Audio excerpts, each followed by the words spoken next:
Stop worrying about homework and start learning with confidence. This is Ask Learn. Complete help for every subject. Like, share, subscribe for daily learning videos. For part A, we can see that the x component of the force applied contributes to the motion of the crate, while the y component indirectly contributes to the magnitude of friction. So here, along the y direction, we have the force normal minus F cosine of theta minus mg equaling 0. And so along the x direction, we have that F sine of theta minus the coefficient of kinetic friction equaling 0.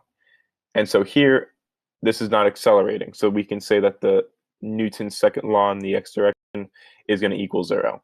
And we also know that the magnitude of the kinetic frictional force would be equaling the coefficient of kinetic friction multiplied by the normal force. And so solving for the force F, we find that F is going to be equaling to the kinetic frictional force divided by sine of theta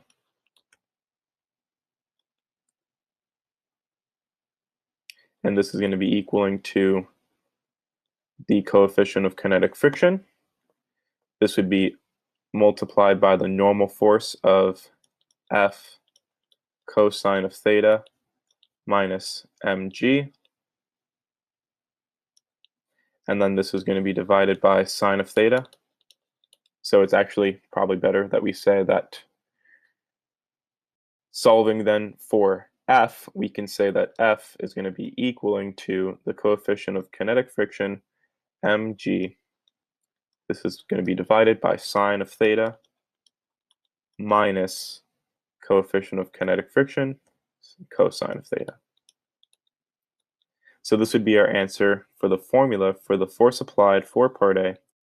For part B, we have that theta is less than theta initial equaling arctan of the coefficient of static friction. When this is satisfied, essentially, the force F will not be able to move the mop head.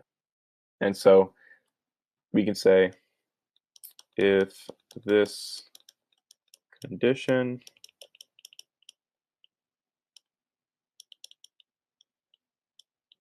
is satisfied, we can say that the force F